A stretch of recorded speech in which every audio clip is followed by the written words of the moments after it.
Hello friends, आज हम बात करेंगे हमारे एनसीईआरटी के अगले चैप्टर पर जो कि है India, climate, vegetation and wild life.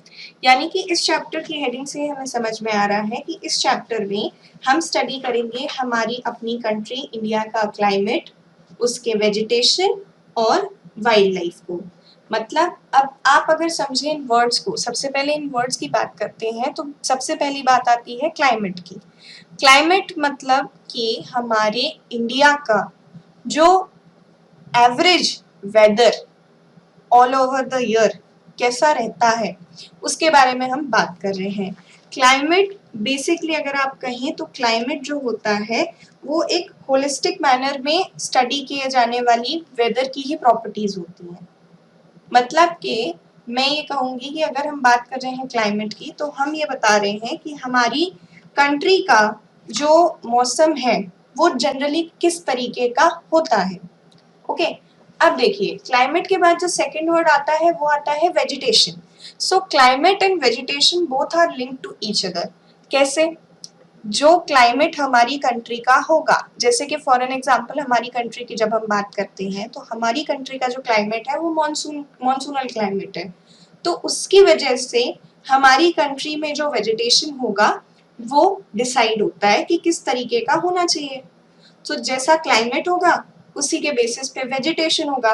Vegetation से हमारा मतलब है जो डिफरेंट काइंड्स ऑफ प्लांट्स और ट्रीज हमको देखने को मिलते हैं हमारी पूरी कंट्री के अलग अलग रीजन्स में। अब क्योंकि हम ये भी जानते हैं कि हमारी कंट्री में हर जगह पर एक से प्लांट्स, एक से ट्रीज देखने को हमको नहीं मिलते हैं, तो उसमें भी क्लाइमेट अपने आप में एक बहुत ही इंपॉर्टेंट रोल प्ले करता है। आफ्टर इट जो थर्ड वर्ड हम पढ़ रहे हैं वाइल्ड लाइफ, ये रिलेटेड है क्लाइमेट और वेजिटेशन दोनों से। अब देखिए वाइल्ड लाइफ से हमारा मतलब होता है जो different kind of species of birds and animals. यानी कि हमारे पर्टिकुलर कंट्री की अगर हम बात करें कि इंडिया की बात करें तो इंडिया में जितने different kind of species birds हमको देखने को मिलते हैं, एनिमल्स हमको देखने को मिलते हैं, उनका होना भी क्लाइमेट और वेजिटेशन पर ही डिपेंड करता है। क्योंकि सबसे पहले बात आती है क्लाइमेट की, तो जब तक क्लाइमेट उन बर्ड्स के अकॉर्डिंग नहीं होगा, यानी कि अगर कोई स्पीशी ऐसी है, कोई एनिमल ऐसा है जिसको ठंडी जगह में रहने की नीड है, मतलब वो सिर्फ कोल्ड वेदर में ही सरवाइव कर सकता है, मतलब बहुत हॉट वेदर में अगर वो सरवाइव नहीं कर पाएगा तो उसके लिए भी क्लाइमेट बहुत इंपॉर्टेंट हो जाता है। उसके बाद क्योंकि अब वो कोल्ड वेदर एरिया में रहता है या उसकी ऐसी कोई पर्टिकुलर प्रॉपर्टी है जो उसके जीने के लिए ज़रूरी है, तो उसी के बेसिस पर उसके सराउंडिंग का वेजिटेशन भी होना चाहिए। तभी तो उससे उसके खाने के हिसाब का, या आप कह सकते हो उसके रहने के लिए जो एक जोन बनेगा जिसमें वो रह सकता है, तभी वो डिसाइड हो पाएगा। So basically climate, vegetation and wildlife, all of them are linked to each other. चलिए शुरू करते हैं इस चैप्टर को। सबसे पहले हम इसमें बात करते हैं वेदर की। अब देखिए दो वर्ड्स हो गए, क्लाइमेट और वेदर। तो जो वर्ड है वेदर, आपने अक्सर सुना होगा, हमारे यहाँ पर जो न्यूज चैनल्स होते हैं या जो न्यूज पेपर्स होते हैं वो वेदर फॉरकास्ट करते हैं, क्लाइमेट फॉरकास्ट नहीं करते हैं। मतलब कि वो मौसम की भविष्यवाणी कर रहे होते हैं। वो ये बता रहे होते हैं कि आज के दिन धूप कितनी निकलेगी, आज के दिन बारिश होगी, या आज के दिन बादल रहेंगे, क्लाउड्स रहेंगे, आज का वेदर कैसा होगा। आज का यही वर्ड आपको अपने आप में बता देता है that weather is all about day to day changes in the atmosphere. मतलब हमारा जो एटमॉस्फेयर है उसमें डे टू डे चेंजेस जो भी होते हैं, जो भी हमको देखने को मिलते हैं, वो कहलाता है वेदर। अब इसको हम डे टू डे चेंजेस में ही क्यों रख रहे हैं, तो देखिए बात यह है कि हमने कहा चेंजेस इन द एटमॉस्फेयर। अब हो सकता है कि किसी दिन धूप बहुत तेज हो सकता है कि किसी दिन हमारे देश के किसी हिस्से में या किसी शहर के किसी हिस्से में एक लोकल सिस्टम डेवलप होने की वजह से क्लाउड्स क्रिएट हो जाए। अब जब वो क्लाउड्स बन जाएंगे तो ये भी पॉसिबिलिटीज हैं कि वहां पर रेनफॉल हो जाए। रेनफॉल होगा तो कहीं ना कहीं उसके टेम्परेचर में भी डिक्रीज होगा। यानी कि एक पर्टिकुलर इवेंट की वजह से, एटमॉस्फेयर में हुई किसी एक इवेंट की वजह से, वो भी किसी एक छोटे से हिस्से की वजह से क्या हो गया, एटमॉस्फेयर में चेंज आया। तो ये जो चेंज आया इसी को हम वेदर कहते हैं। इसलिए हम कभी भी वेदर को 2, 3 या उससे ज्यादा का प्रिडिक्शन नहीं दे सकते। ओके, फिर हमने कहा that whether includes changes in temperature, rainfall and sunshine etcetera. ठीक है, आई होप आप लोगों को वेदर समझ में आया होगा। चलिए अब आगे बढ़ते हैं, बात करते हैं major seasons recognised in India की। तो जैसे हमने बात करी वेदर की, वेदर क्या होता है, डे टू डे चेंजेस होते हैं, हमने देखा। लेकिन ये डे टू डे चेंजेस भी अकॉर्डिंग टू सीजन होते हैं। मतलब कि ऐसा कभी नहीं होगा कि समर सीजन में टेम्परेचर बजाय 40 to 50 डिग्री सेल्सियस जाने के एकदम से 10 डिग्री सेल्सियस चला जाए। ऐसा पॉसिबल है? नहीं। क्यों? क्योंकि कहीं ना कहीं जो हमारी क्लाइमेटिक कंडीशन है, इंडिया की जो कंडीशन है इन द ग्लोब, वो अपने आप में एक बहुत बड़ा रोल प्ले करती है। अच्छा, अब जब हमने इसी एनसीईआरटी में 3rd चैप्टर पढ़ा था मोशंस ऑफ द अर्थ, उसमें हमने जाना था कि हमारी अर्थ पर जो डिफरेंट सीजन्स देखने को मिलते हैं उनके पीछे का रीजन क्या है। तो जहां पर हमने जब पढ़ा था उसमें हमने ये चीज पढ़ी थी कि हमारी जो अर्थ है वो सन के अराउंड एक ऐसी इलिप्टिकल क्लास में रोटेट कर रिवॉल्व भी कर रही होती है और अपनी एक्सिस पर रोटेट भी कर रही होती है। तो रोटेशन की वजह से तो हमें मालूम है that day and night occurs due to rotation of the earth on its own axis. यानी कि जब हमारी धरती अपनी ही एक्सिस पर घूमती है तो दिन और रात होते हैं। लेकिन जब हमारी अर्थ सन के अराउंड एक इलिप्टिकल क्लास में, एक इलिप्टिकल ऑर्बिट में रिवॉल्व करती है तो सन के रिस्पेक्ट में उसकी पोजीशंस चेंज होती हैं, जिसकी वजह से हमको अलग अलग सीजन्स देखने को मिलते हैं। इसको हमने हमारे क्लास 6th एनसीईआरटी के 3rd चैप्टर में बहुत ही अच्छे से समझ लिया था। इसके बाद उसी बेसिस पे यहाँ पर हमने डिफाइन किया है major seasons recognised in India को, यानी कि हमारे इंडिया में हम कौन कौन से सीजन्स देखते हैं। तो सबसे पहले हम बात करते हैं कोल्ड वेदर सीजन की। कोल्ड वेदर सीजन सभी को मालूम है। ऐसी सिचुएशन में क्या होगा, अगर इंडिया की बात करें, इंडिया की लोकेशन सबको पता है कि अगर ये 0 डिग्री इक्वेटर है then India is situated in the northern hemisphere. तो यहाँ पर जब कोल्ड वेदर है दैट मीन्स कहीं ना कहीं जो अर्थ है, और स्पेसिफिकली कहा जाए तो अर्थ का नदर्न हेमिस्फीयर है, वो सन से थोड़ा दूर हो जाएगा। एक तो सन से डिस्टेंट पोजीशन पे रहेगा, और क्योंकि अर्थ अपनी एक्सिस पर भी टिल्टेड है उसकी वजह से वहां पर कोल्ड वेदर डिटेक्ट होता है। कहाँ पर? हमारी अपनी कंट्री इंडिया में। इसका ड्यूरेशन क्या होता है? दिसंबर टू फरवरी। ओके, उसके बाद सेकेंड वेदर आता है hot weather, that is called summer season. ये हमें देखने को मिलता है मार्च टू मई, जो कि अभी भी चल रहा है। तो हॉट वेदर सीजन के समय भी क्या होता है ये हम समझते हैं। होगा क्या कि जो अर्थ है, या स्पेसिफिकली फिर से बात करें नदर्न हेमिस्फीयर की, तो जो नदर्न हेमिस्फीयर है वो सन के बहुत ही क्लोज आ जाएगा। एक तो अर्थ की पोजीशन ऐसी होगी कि वो सन के बहुत पास में होगा, दूसरा उसके टिल्टेड होने की वजह से जो सन रेज हैं वो एग्जैक्टली कह सकते हैं काफी हद तक वर्टिकली या एकदम परपेंडिकुलर आप बोलो तो हमारे इंडिया पर पड़ती हैं, या इस ट्रॉपिकल रीजन पर पड़ती हैं बेसिकली, जिसके वजह से यहाँ का जो वेदर है वो उस समय summer season which is also called hot weather season इसको एक्सपीरियंस करता है। ओके, अब बात करते हैं साउथ वेस्ट मॉनसून सीजन की। देखिए, हमने जब मोशंस ऑफ द अर्थ पढ़े थे हमने ये पढ़ा था दैट जस्ट बिकॉज की अर्थ की जो पोजीशन है विद रिस्पेक्ट टू सन, सन के सापेक्ष जब अर्थ की जो पोजीशन है वो चेंज होती है तो समर या विंटर जैसी चीजें क्रिएट होती हैं, समर और विंटर जैसे सीजन्स क्रिएट होते हैं। लेकिन ये जो नया सीजन हम पढ़ रहे हैं that is south west monsoon season, ये कैसे आता है? तो देखिए, मॉनसूनल विंड्स जो होती हैं हमारे यहाँ पे बेसिकली ये एक टाइप की स्पेशल विंड्स होती हैं जो कि अपने साथ क्लाउड्स के फॉर्मेशन को, मतलब फॉर्म्ड क्लाउड्स को लेकर के आती हैं, और इन्हीं की मदद से हमारे यहाँ पर रेनफॉल होता है। ओके, चलिए, तो एक ये हो गया थर्ड सीजन हमारा साउथ वेस्ट मॉनसून सीजन का, जिसको हम अभी और डेप्थ में पढ़ेंगे। Then season of retreating monsoon, retreating means लौटता हुआ, तो जब हमारे यहाँ से मॉनसूनल सीजन कंप्लीट होकर वापस लौटता है तो ये ड्यूरेशन होता है अक्टूबर एंड नवंबर का, इसमें हमको देखने को मिलता है ऑटम सीजन।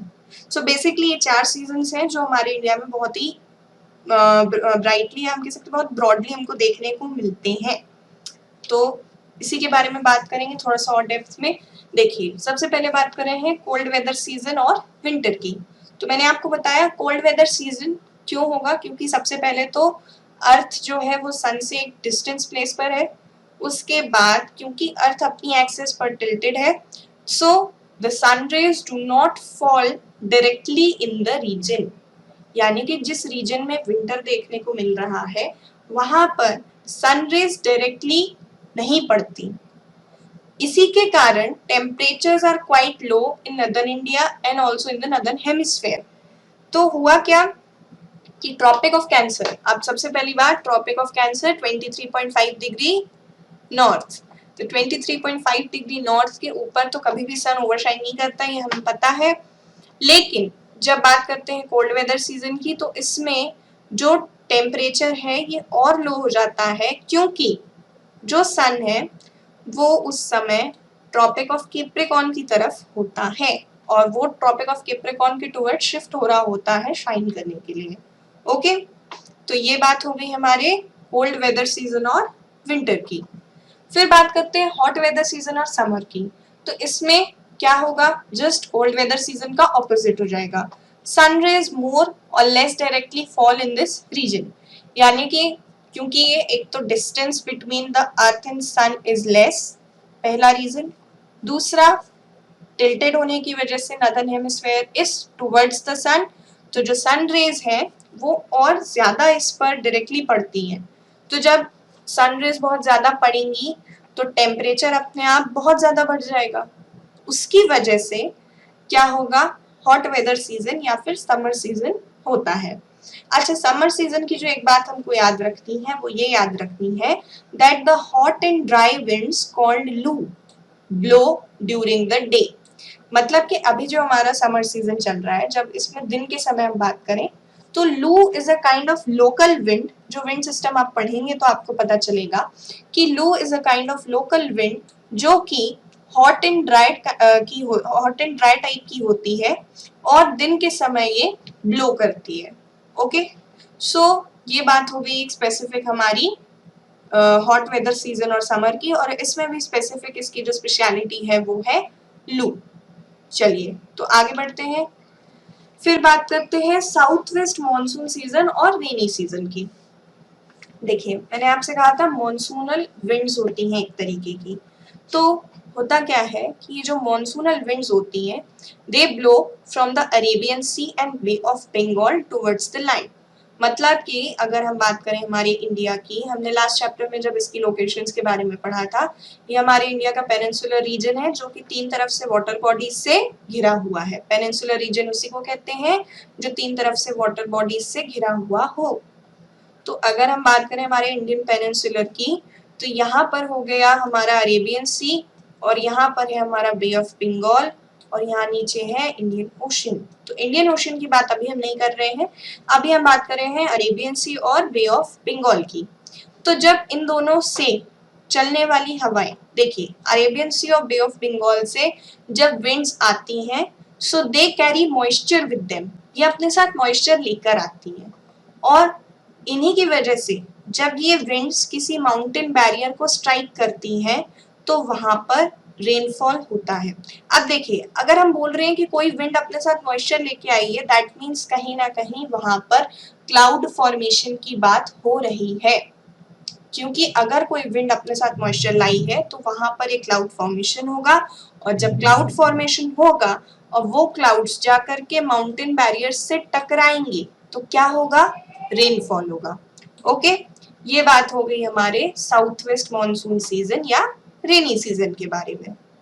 ठीक है, फिर आगे बढ़ते हैं हमारे 4th सीजन पे जो कि है सीजन ऑफ रिट्रीटिंग मॉनसून और ऑटम सीजन। तो होता क्या है कि अभी तो हमने बात करी साउथ वेस्ट मॉनसून की या रेनी सीजन की, इसमें जो अरेबियन सी और बे ऑफ बंगाल है उससे विंड्स आती हैं टुवर्ड्स लैंड, मतलब कि जो हमारा यहाँ पर कंट्री पोर्शन है, जो लैंड मास है, उस पर हवाएं चल करके आती हैं, ठीक है। लेकिन जब रिट्रीटिंग मॉनसून की बात करते हैं, रिट्रीटिंग मतलब लौटता हुआ, तो क्या होगा कि जो मॉनसूनल विंड्स हैं, जो यहाँ पर बारिश करवा रही थी, जिनकी वजह से बारिश हो रही थी, they move back from the mainland to the bay of Bengal. फिर क्या होता है कि जो हवाएं, जो मॉनसूनल विंड्स हमारी कंट्री के लैंड मास पर आई थी, वो मेनलैंड से वापस बे ऑफ बंगाल की तरफ जाती हैं। ओके, ये कहलाता है रिट्रीटिंग मॉनसून का सीजन या autumn season. The southern parts of India, particularly Tamil Nadu and Andhra Pradesh, receives rainfall in this season। अब देखिए होता क्या है कि जब रेनी सीजन की बात करते हैं, तो रेनी सीजन में अरेबियन सी और बे ऑफ बंगाल दोनों तरफ से विंड्स जो है वो आई, वो अपने साथ मॉइस्चर लाई, वो अपने साथ क्लाउड फॉर्मेशन की प्रोसेस करते हुए क्लाउड्स बन गए, और जब वो माउंटेन से टकराए तो रेनफॉल हुआ। तो क्योंकि यहाँ पर क्या हुआ, कॉम्बिनेशन ऑफ बोथ था, तो यहाँ पर हमको बहुत ज्यादा रेनफॉल देखने को मिलता है। और जब ये वापस लौटती हैं तो हमने कहा दैट दे कहा जाती है वापस कि winds move back from the mainland to the bay of Bengal. तो यहाँ पर ऐसी सिचुएशन में पर्टिकुलरली तमिलनाडु और आंध्र प्रदेश में रेनफॉल देखने को मिलता है। अब अगर हम बात करें इनके लोकेशन की, तो हमने यहाँ पे तमिलनाडु और आंध्र प्रदेश की बात कही है, तो देखिए पेनिनसुलर रीजन में ही अगर हम बात कर लेते हैं, तो यहाँ पर ये हो गया हमारा तमिलनाडु रीजन, और इसी के ऊपर आता है हमारा आंध्र प्रदेश। तो इतना जो रीजन है ये, क्योंकि अब आप देखो बे ऑफ बंगाल से लगा हुआ एकदम कोस्टल एरिया वाला जो रीजन है, वहां पर लौटते समय, मॉनसूनल विंड्स के लौटते समय बेसिकली रेनफॉल होता है, ठीक है। तो ये बात हो गई हमारे 4 मेन सीजन्स की, जो कि हमारे इंडिया में ब्रॉडली पाए जाते हैं, ब्रॉडली डिस्कवर किए जाते हैं, और इनके पीछे के रीजन्स की, ठीक है। सो बेसिकली ये खत्म होते हैं हमारे सीजन्स। अब बात करते हैं हम क्लाइमेट की। देखिए वेदर एंड क्लाइमेट जो है वो अपने आप में दो डिफरेंट टर्म्स हैं।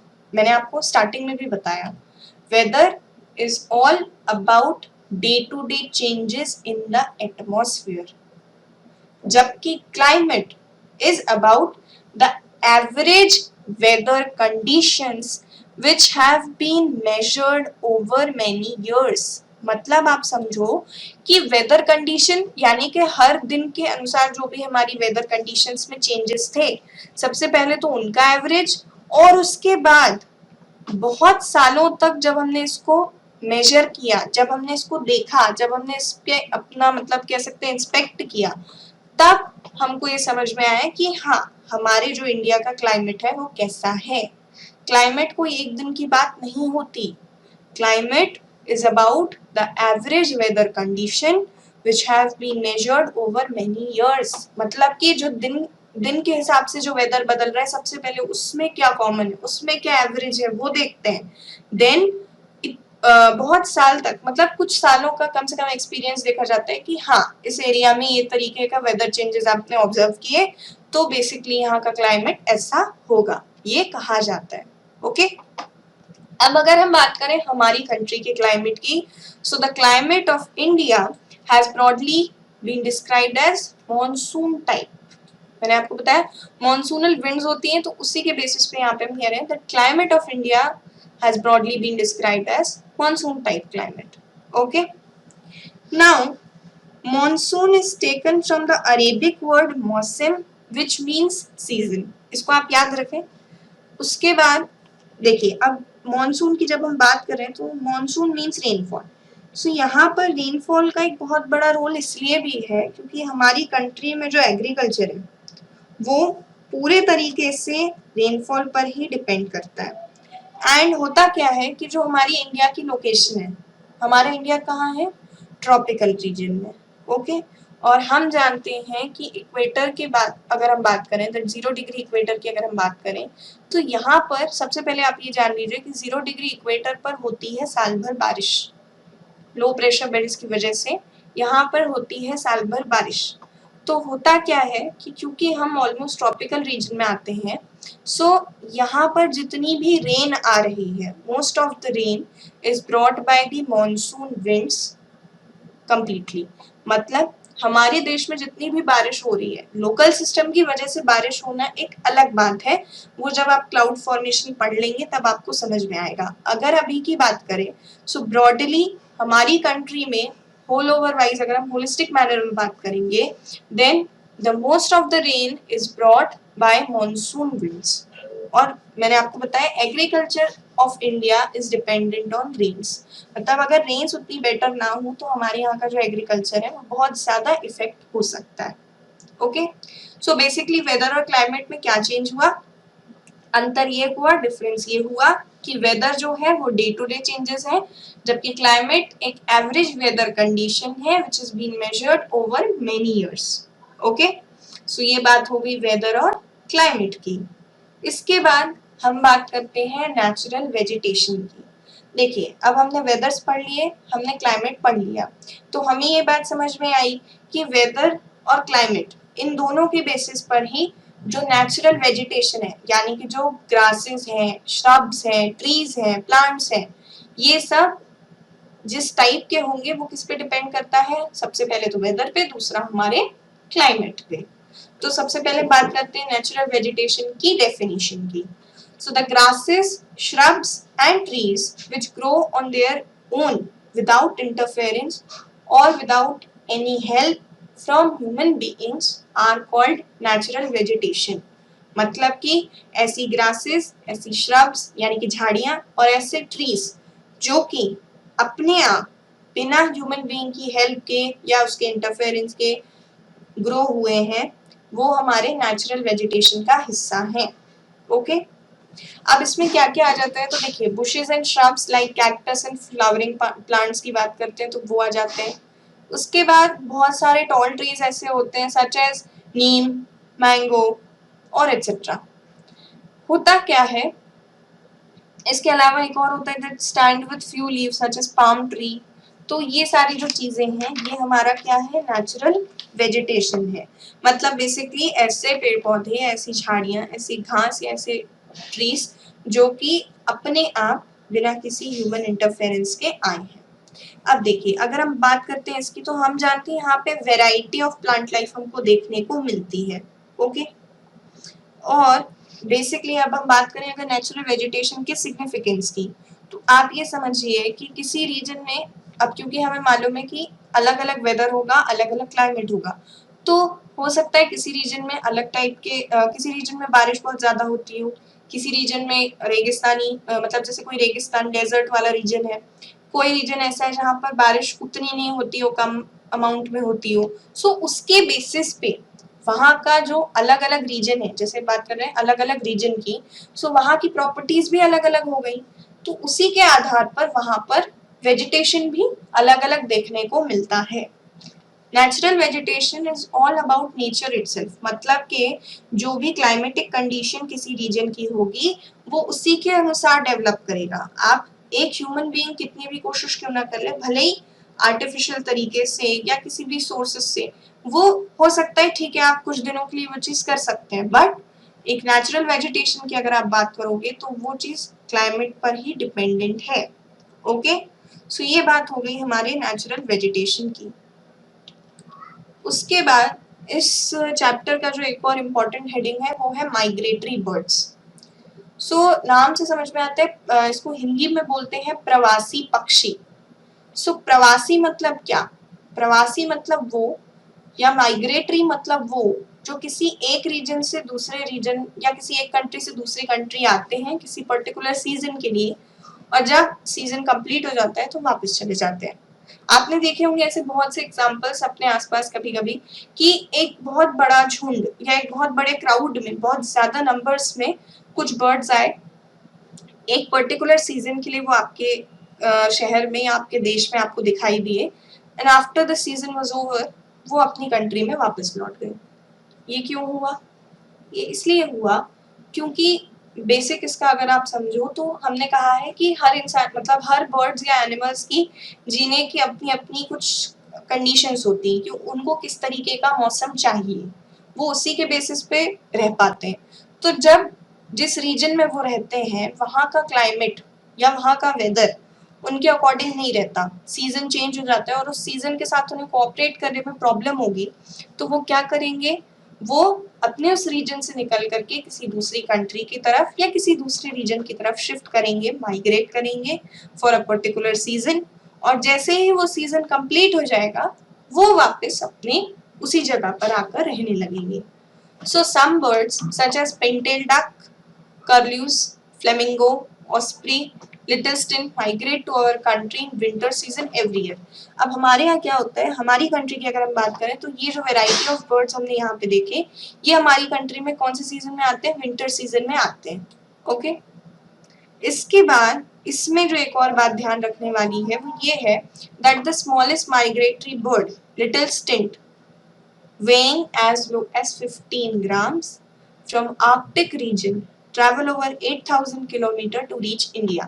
मतलब आप समझिए कि एक सबसे छोटा बर्ड जिसको हम कहते हैं लिटिल स्टिंट, जिसका वेट अप्रोक्सीमेटली 15 ग्राम्स के अबाउट होता है, वो आर्कटिक रीजन से 8,000 किलोमीटर ट्रैवल करते हैं और इंडिया में आकर रहते हैं।